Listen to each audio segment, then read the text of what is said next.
Hello বন্ধুরা, কেমন আছো তোমরা? এই প্যান্ডেমিক সিচুয়েশনে বাড়িতে থাকো আর সুস্থ থাকো আর অনলাইনে কেমিস্ট্রি শিখতে থাকো। আমি তোমাদের সাথে রিয়া দেবনাথ। তোমরা দেখছো the chemistry family. B the family member quickly and let's start.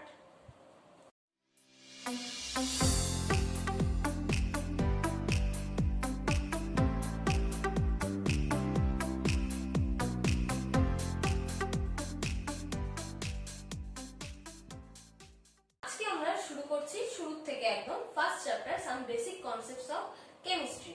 তাহলে শুরু করছি। Chapter 1 some basic concepts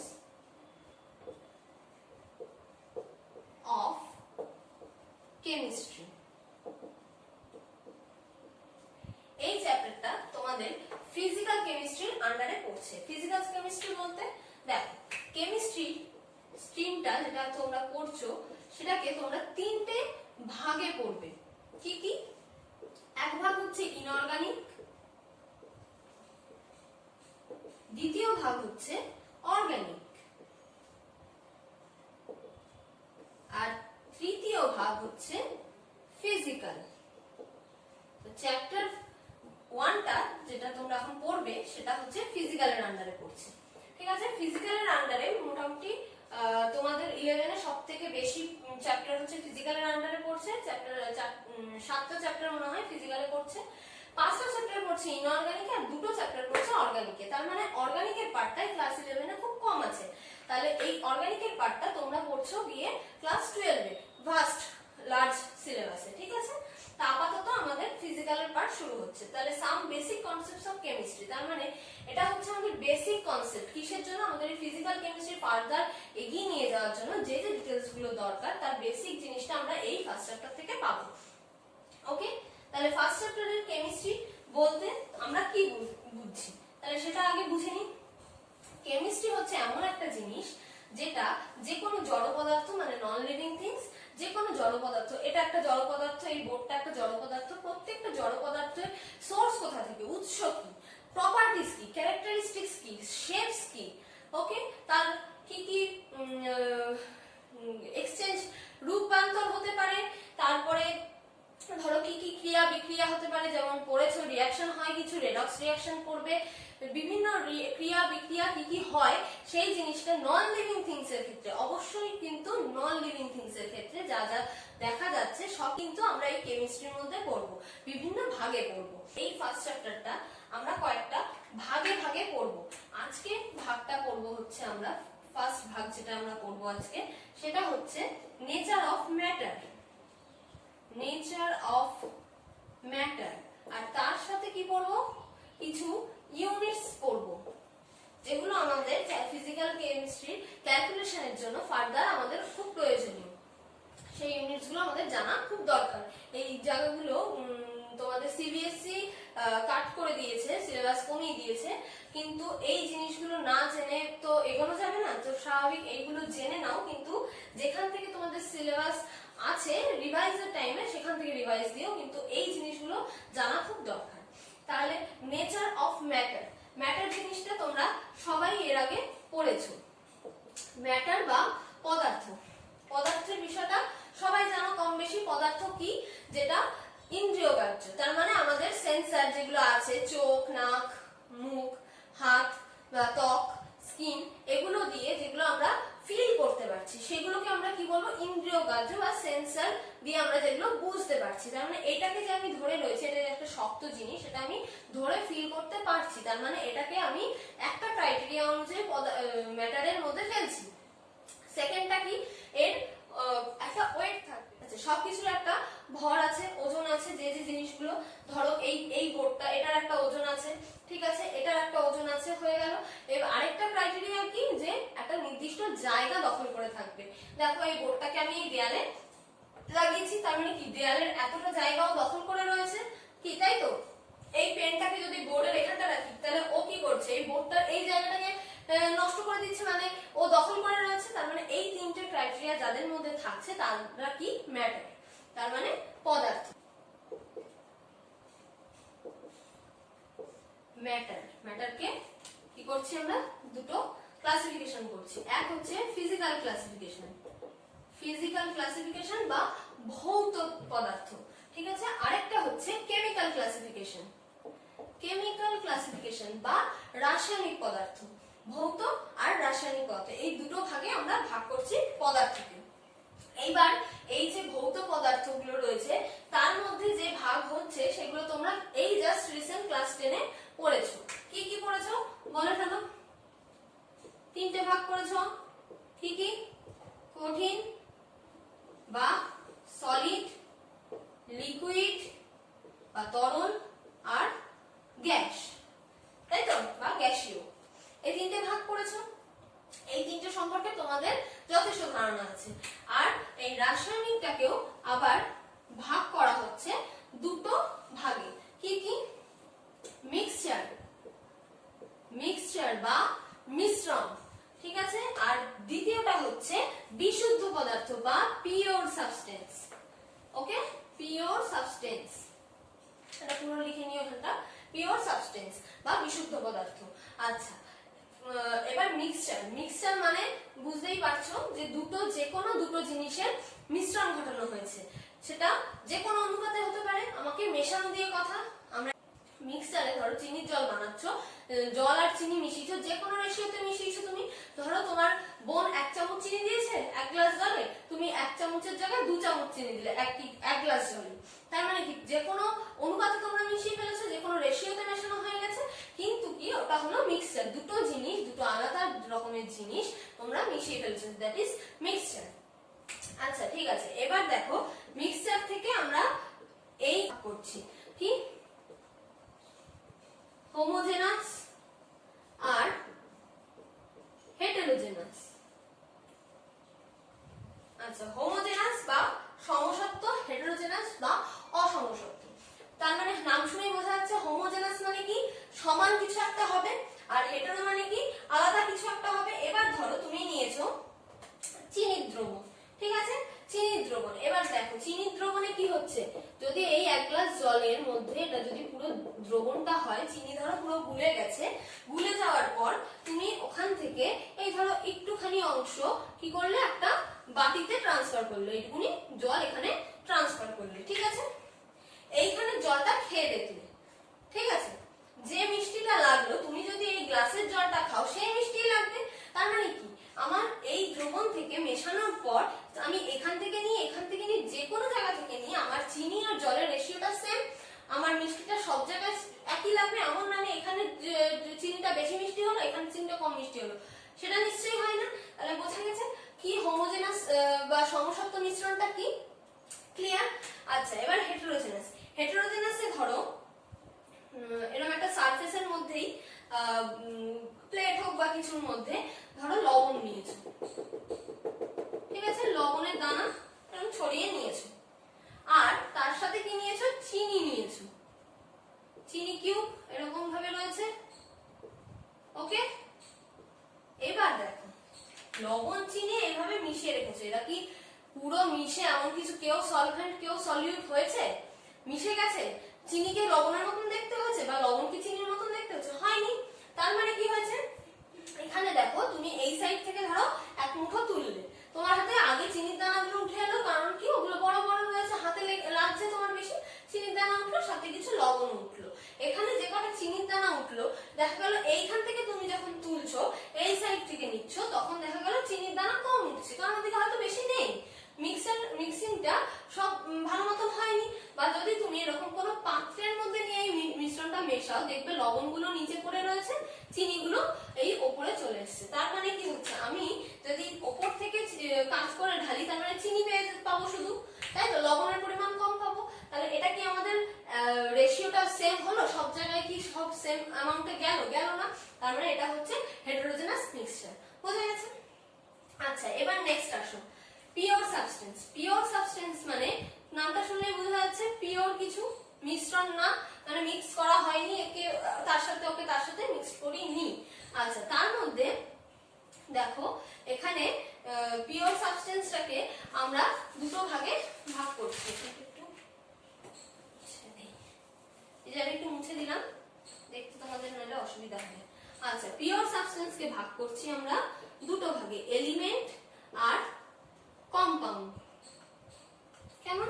element আর কম্পাউন্ড। এলিমেন্ট হচ্ছে মৌল, কম্পাউন্ড হচ্ছে যৌগ। ঠিক আছে? মৌল কি জিনিস? এই যে ধরো H2 গ্যাস, ঠিক আছে, H2 গ্যাস বা O2 গ্যাস নিয়েছো, তাহলে O2 বানাতে তুমি কি নিয়েছো? একটা অক্সিজেন মলিকিউল, একটা অক্সিজেনের অ্যাটম আর একটা অক্সিজেনের অ্যাটম মিলে তুমি O2 করেছো, তাই তো? খুব ক্ষুদ্র ক্ষুদ্র দুটো অক্সিজেনের কণা যোগ করে তুমি অক্সিজেন গ্যাস বা O2 তৈরি করেছো। তার মানে কি তুমি কি অক্সিজেন তৈরি করার জন্য একটা কার্বন একটা অক্সিজেন নিয়েছো? নাওনি। একটা হাইড্রোজেন একটা অক্সিজেন নিয়েছো? নাওনি। তার মানে পিওর সাবস্টেন্স থাকছে, তার মানে পিওর জিনিসটা, পিওর অক্সিজেনের দুটোকে নিয়ে একটা অক্সিজেন বার করছি আমি, তৈরি করছি O2। তার মানে কি কোনো ভেজাল নেই যাকে বলে, অন্য কোনো জিনিস মিশে যায়নি এর মধ্যে, তার মানে এটা হলো পিওর সাবস্টেন্স। কিন্তু এটা কেন মৌল? একটাই মাত্র তোমার এইখানে মৌল ব্যবহার হয়েছে, কারণ কি অক্সিজেনের অণু অক্সিজেনের অণু দুটোই অক্সিজেনেরই অ্যাটম নিয়েছি আমি, অন্য কোনো কিছু নিইনি। তার মানে এটা এলিমেন্ট হিসেবেই রইলো। অন্য জিনিস হয়ে গেলেই তার মানে কি হয়ে যায়, তখন আমার কম্পাউন্ড তৈরি হয়ে যায়। যেমন ধরো কম্পাউন্ডের মধ্যে एग्जांपल লেখো CO2, H2O। দেখো এখানে কি করেছি আমি, একটা কার্বন নিয়েছি, একটা দুটো অক্সিজেন নিয়েছি, তার মানে দুটো জিনিসকে আলাদা আলাদা দুটো জিনিসকে মিক্স করেছি, তাহলে এটা হয়ে গেল কম্পাউন্ড। এবার দেখো কারণ এখানে এই কম্পাউন্ডটাকে, তাহলে তো তোমরা বলতেই পারো যে এখানে যখন আমরা দুটো অক্সিজেন নিয়ে O2 করলাম, তাহলে এটা যদি পিওর থাকছে, তাহলে কার্বন আর দুটো অক্সিজেন মিশিয়ে গেলে তো তাহলে এটা পিওর কি করে থাকলো, এটা মনে আসতেই পারে। কিন্তু এটা জিনিস দেখো, এটা হচ্ছে কম্পাউন্ড বানিয়েছি আমি, একটা দুটো মিলে আমার কম্পাউন্ড হয়েছে। কিন্তু এখানে আমার রেশিও কি, কার্বন 1:2। এখানে যদি আমি 1:2 এর জায়গায় 1:3 করে দিই, মানে CO3 করে দিই, এটাকে কি আমি কার্বন ডাই অক্সাইড বলবো? নিশ্চয়ই বলবো না। কার্বন ডাই অক্সাইড তৈরি করার জন্য আমার একটাই কার্বন লাগবে, দুটোই অক্সিজেন লাগবে, আর তো না। আর কিছু এক্সট্রা দিলে সেটা কি আর কার্বন ডাই অক্সাইড থাকবে? থাকবে না। তার মানে কি এটাও পিওরিটিটা মেইনটেইন করলো, রেশিওটা মেইনটেইন করলো, ওই একই রেশিওতে সব সময় H2O, দুটো হাইড্রোজেন একটা অক্সিজেন দিয়ে H2 হবে, নিশ্চয়ই H3O হলে সেটাকে আমি জল বলবো না। বোঝা গেছে পিওর সাবস্টেন্স হয়েছে কি কেন এটা? আচ্ছা আচ্ছা, এদিকটা গেল হচ্ছে কেমিক্যালের ক্ষেত্রে। ফিজিক্যালের ক্ষেত্রে এটা তাও জানো, আমি শর্টে বলে দিই। দেখো একটাই एग्जांपल নিচ্ছি, H2O, জল। জলটা তোমরা খুব ভালো করে জানো, জল তিনটে ফর্মেই থাকে, সলিডেও থাকে, যখন আইস হয়ে যায় জল লিকুইড ফর্মে তো এমনিই থাকছে, আর গ্যাস ফর্মে কখন হয়, যখন হিট দিয়ে ভেপার ফেজে পাঠিয়ে দেওয়া হয়, রাইট? এবার একটা রিলেশন এখান থেকে বলে দিই। আচ্ছা এগুলো তোমরা নোট ডাউন করেছো? মুছে দিচ্ছি আমি। হ্যাঁ দেখো এখানে জল নিয়েছি, ফার্স্টে জলটাকে কি করছি আমি, এখানে লিকুইড ফর্মে আছে আমার জল, ওকে?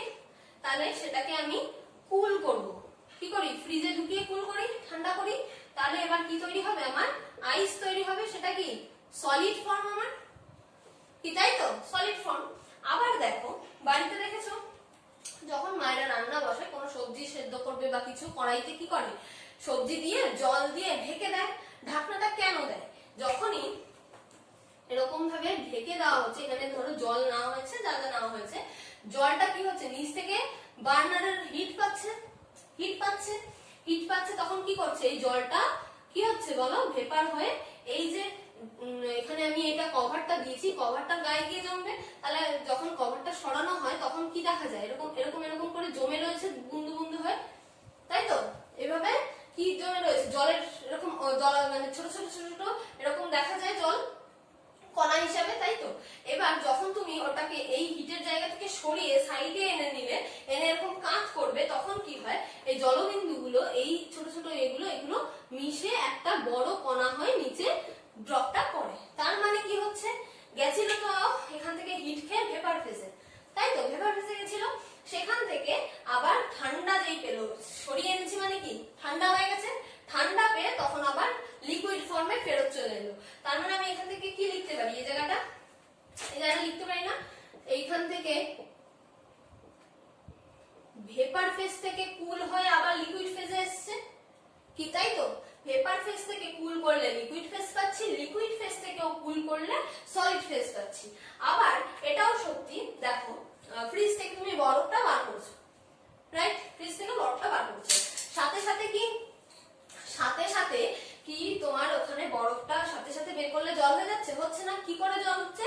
বাইরে টেম্পারেচার গেইন করবে। তার মানে তুমি যদি এক্সট্রা বার্নারে বসিয়ে দাও, তার মানে সাথে সাথে জল হয়ে যাবে, তাই তো? তার মানে কি দরকার পড়ছে? হিট দরকার পড়ছে। সলিড থেকে লিকুইড হওয়ার জন্য কি দরকার পড়ছে? হিটের দরকার পড়ছে। আর এখানে তো বলেই দিলাম, রান্না করার সময় কি করছি? জল নিচ্ছি, জলকে হিট করলেই তো ভেপার পাচ্ছি। তার মানে লিকুইড ফেজ থেকে হিট করলে আমি এটা এই ভেপারটা পেয়ে যাব।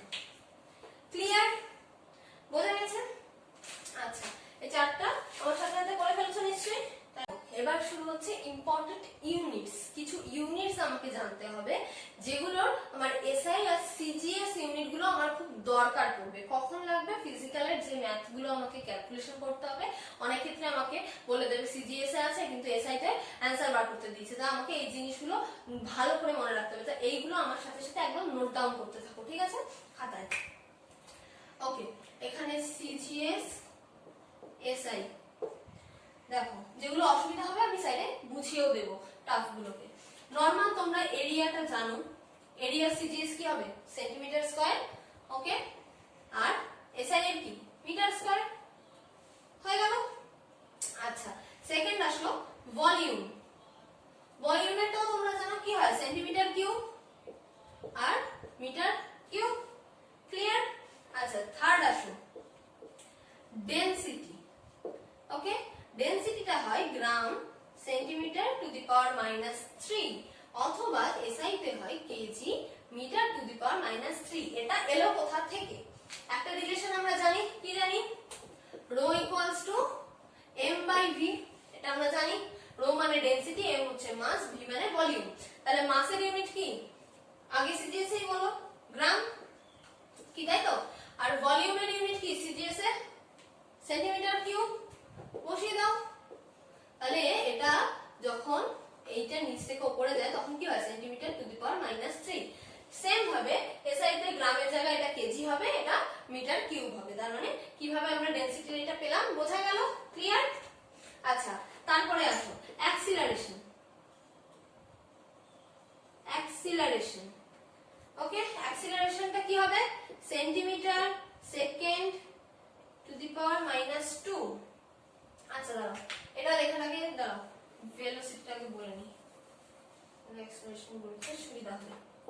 দেখো ভেলোসিটি, ভেলোসিটির ইউনিট কি হবে? সিজিএস এ সেন্টিমিটার সেকেন্ড ইনভার্স আর এখানে মিটার সেকেন্ড ইনভার্স। কি করে বলো? Velocity v equals to s by t। Velocity কি করে বার করব? যে ডিসটেন্সটা কভার হয়েছে সেটাকে টাইম দিয়ে ভাগ করে বার করো, যে কত টাইমে ওই ডিসটেন্স কভার করেছে, তার মানে সেটা আমার ভেলোসিটি। তার মানে কি? Distance by time. ডিসটেন্সের সিজিএস ইউনিট কি? সেন্টিমিটার, টাইমের কি? সেকেন্ড, তার মানে centimetre second to the power -1। ঠিক আছে? সেম ভাবে এখানে এসআই তে করলে মিটার আর সেকেন্ড, তো এসআই আর সিজিএস সেম হয়। তার মানে আসলো, বোঝা গেছে? এবার আসো অ্যাক্সিলারেশন।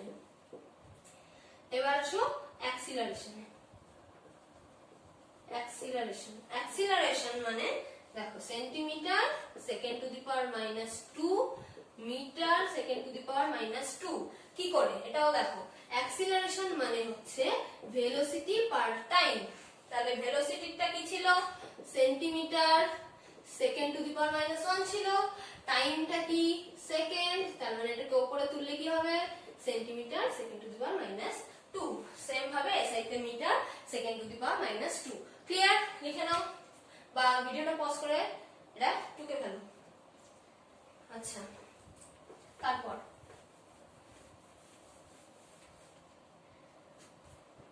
তারপরে হচ্ছে ফোর্স।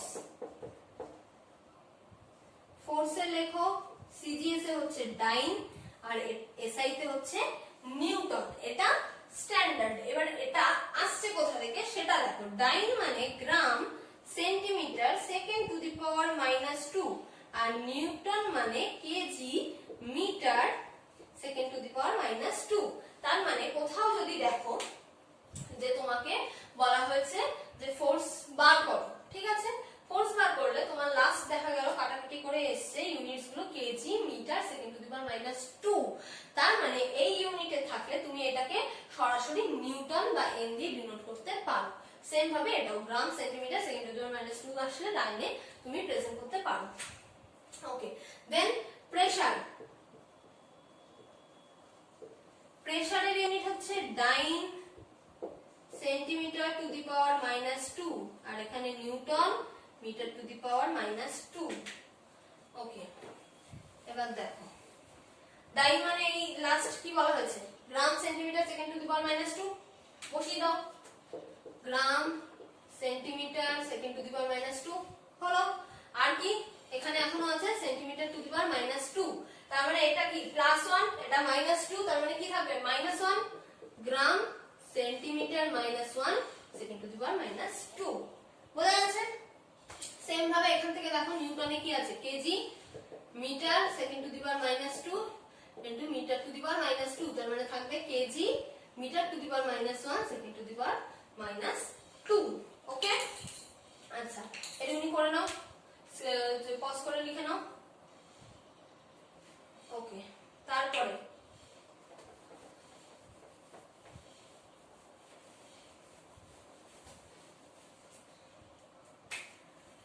লাস্ট, আচ্ছা প্রেসার হয়েছে, লেখো ওয়ার্ক ডান।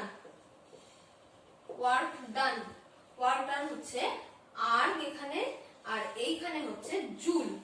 ওয়ার্ক ডানের সিজিএস হচ্ছে আর, এসআই হচ্ছে জুল। এইবার আরটাকে আমরা কি লিখতে পারি দেখো, gram centimetre to the power -2, sorry centimetre to the power 2 second to the power -2 আর এখানে kilo KG metre square second to the power -2। এটা আর কে বলছি, এটা জুলকে বলছি, এটা কিন্তু মোটে গুলিয়ে ফেলো না, ডাইনাম নিউটনের সাথে জুল আর আর্ককে। ওকে, অনেক ক্ষেত্রে আমাকে ক্যালকুলেশনের জন্য জুলকে এভাবে লিখে নিতে হবে, ঠিক আছে? যখন আমরা অঙ্কগুলো নিউমেরিক্যালসে যাব, নিউমেরিক্যালসে গেলে আমরা বুঝতে পারবো এগুলোর কি দরকার পড়ছে আমাদের। ওকে, লাস্ট দেখো পাওয়ার। পাওয়ার হচ্ছে আর into second to the power -1, তার মানে বুঝতেই পারছো পাওয়ার মানে কি work done by second. Okay, তাহলে এটা কি joule second to the power -1। তাহলে সেম ভাবে আর্গের জায়গায় কি বসাবো, বসিয়ে ফেলো, gram centimetre square second to the power -2 second to the power -1, তারপরে KG metre square second to the power -2 second to the power -1। Okay, তাহলে ফাইনাল কি হবে বলো, gram centimetre square second to the power -3 KG metre square second to the power -3। Clear? আচ্ছা, আর কয়েকটা আলাদা important জিনিস তোমাদের জানিয়ে রাখি, এটুকুনি লিখে ফেলো পজ করে। ওকে, এবার আর সিজিএসএসআই না, কয়েকটা ইম্পর্টেন্ট যেগুলো তোমাদের চেঞ্জ করতে লাগবে। 1 লিটার মানে কি 1000 ml, এটুকুনি তোমরা জানো, তোমাদের জানার মধ্যে এটুকুনি ক্যালকুলেশন করলে তোমরা পেয়ে যাচ্ছ লিটার ডেসি সেন্টি মিলি, তাই হয়ে গেছে 1000 ml। আচ্ছা, এখান থেকে দেখো এটাকে বলা যায় এই 1000 ml মানে 1000 সেন্টিমিটার কিউব। দেখো লিটার মানে কি, তুমি লিকুইডের তোমার এতে রয়েছে লিকুইডের এটা ইউনিট তোমরা ইউজ করো লিকুইড মাপার জন্য, যে কোনো লিকুইডকে আমরা লিটারে প্রকাশ করি, নিশ্চয়ই সেন্টিমিটারে করি না। মিটার মানে সেন্টিমিটার মানে কি আমরা কোনো কিছুর লেন্থ মাপছি, তাই সেখান থেকে দেখো এখান থেকে এটা কনভার্ট করা যায় কি করে, এমএল রয়েছে লিকুইডের ইয়েতে, কিন্তু আমরা নিয়ে আসলাম সেন্টিমিটার কিউব, 1000 ml মানে 1000 সেন্টিমিটার কিউব। এবার সেটা মানে দেখো 1 ডিএম কিউব। ডিএম কিউব কি করে 1 ডিএম মানে কি 10 সেন্টিমিটার, ডেসিমিটার থেকে সেন্টিমিটার কি 10 যাবে, কিউব করে দাও দু সাইডে, 1 ডিএম কিউব কত হবে 1000 সেন্টিমিটার কিউব। বুঝা গেল কোথা থেকে কি কনভার্ট হয়েছে? ওকে, এবার আর হচ্ছে এটা লিখে রাখো তরঙ্গ দৈর্ঘ্য, যেটা তোমরা ল্যামডা দিয়ে ডিনোট হয় তরঙ্গ দৈর্ঘ্য। ল্যামডা, ল্যামডার ইউনিট লেখো কি অ্যাংস্ট্রম এ লেখো, অ্যাংস্ট্রমটা দিয়ে ল্যামডা বোঝানো হয়, ঠিক আছে? ফিজিক্সেও পড়েছো, কেমিস্ট্রিতেও কিছু অঙ্ক করতে লেগেছে আমাদের ক্লাস 10 এ। আচ্ছা, তাহলে 1 অ্যাংস্ট্রম মানে এগুলো তোমরা জানো, 1 অ্যাংস্ট্রম মানে 10 টু দি পাওয়ার -10 মিটার আর 10 to the power -8 centimetre. Clear?